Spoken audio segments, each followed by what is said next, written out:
Hello everyone, Richard here, and today we're going to be taking a deep dive into one of my favorite classes in Deep Rock Galactic, and that is none other than the Scout.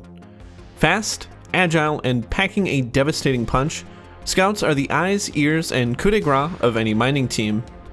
The Scout may lack in overall crowd control capabilities, but it makes up for this with very accurate primary weapons and secondary weapons that deal high burst damage. Their mobility, thanks to their grappling hook and added utility from their flare gun, also makes them a requirement for navigating complex cave systems. The Scout's default primary weapon, the Deepcore GK2, is a compact and very accurate assault rifle.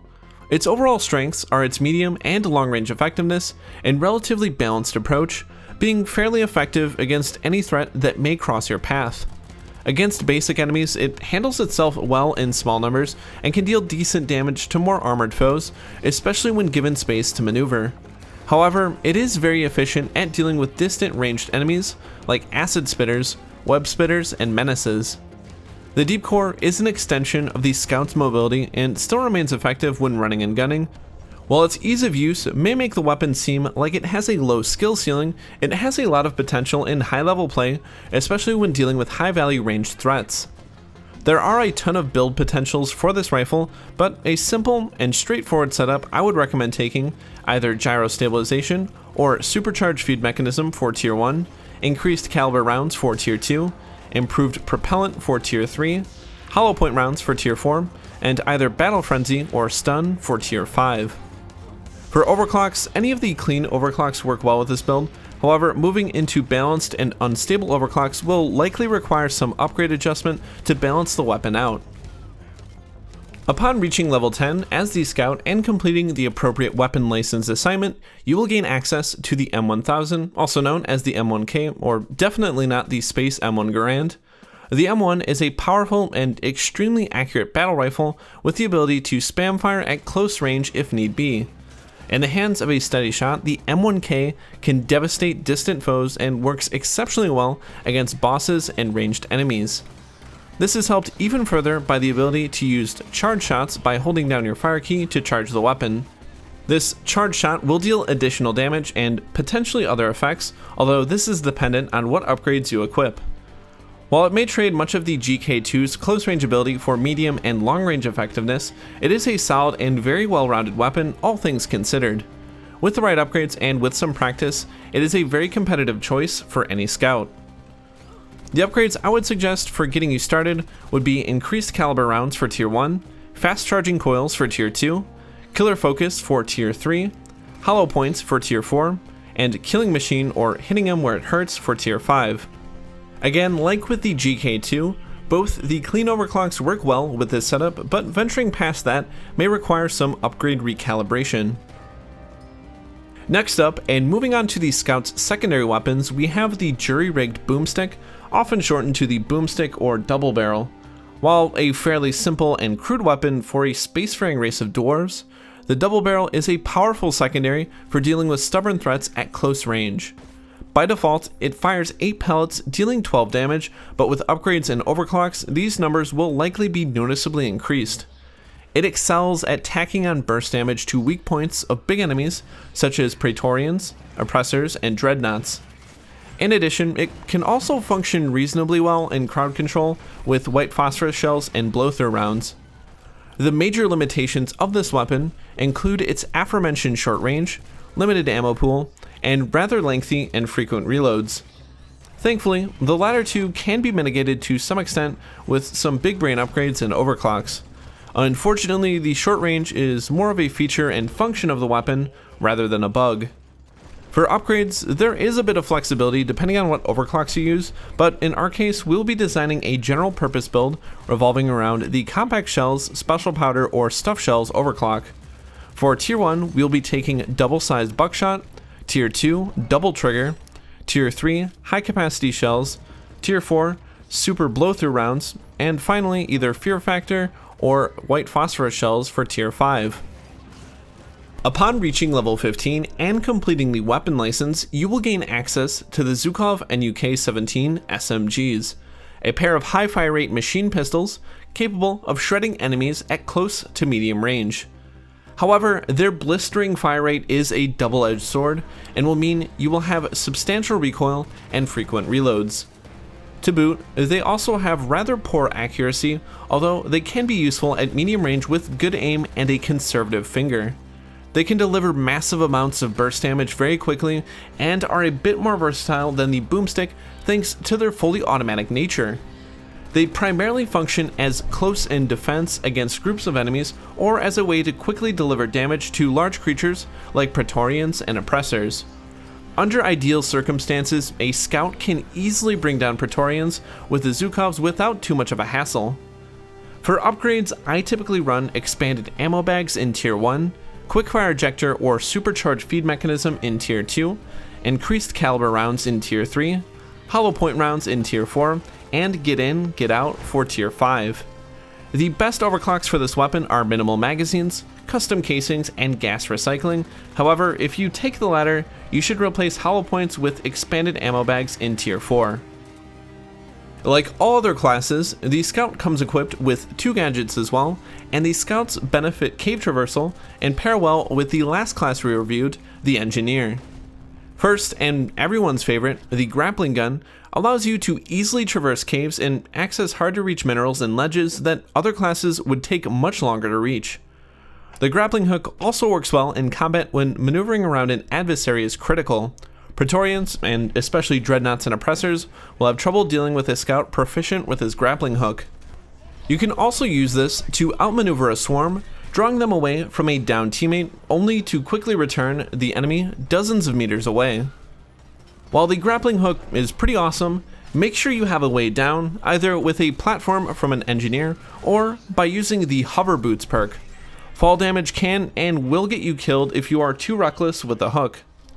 For upgrades, I take longer cable on Tier 1, greater cable reach in Tier 2, overcharged winch in Tier 3, and bypassed integrity check for Tier 4, although any of the upgrades in the last 2 tiers are not bad choices by any means. The next tool for the Scout is a much simpler, but nonetheless a critical gadget for the class. The flare gun allows you to light up the ceiling of caves or anywhere you need to see for that matter. The added visibility provides 3 major benefits. They include being more aware of potential enemies, being more aware of terrain hazards, and being able to see minerals easier. Whatever you do as a scout, make sure you drill into your head to use these things anytime you enter a dimly lit cavern. This will help your engineer class deploy his platforms on high up minerals and allow you to do your job better.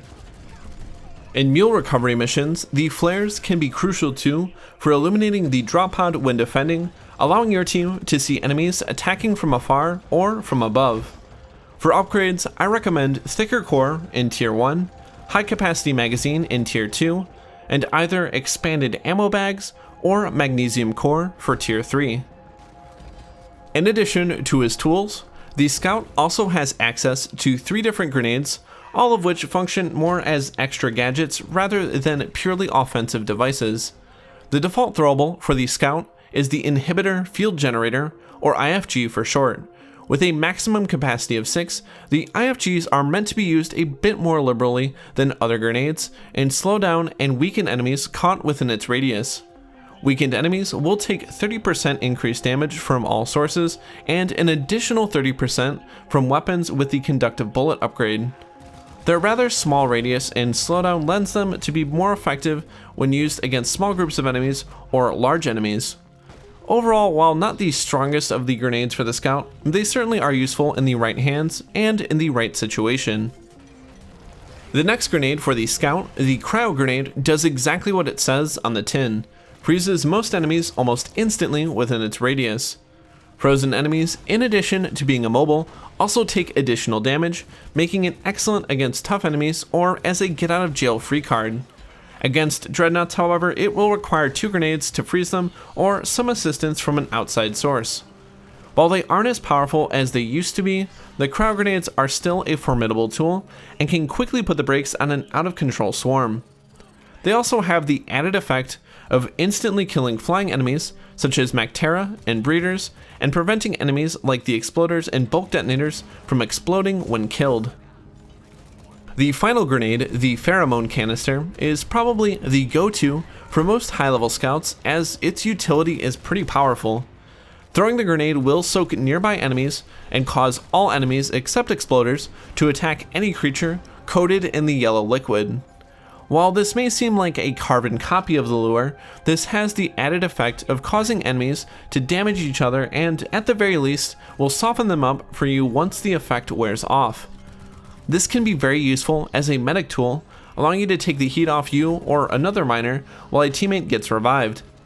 They can also be used proactively during swarms to help slow their advance and grind them down a bit before they refocus on attacking you.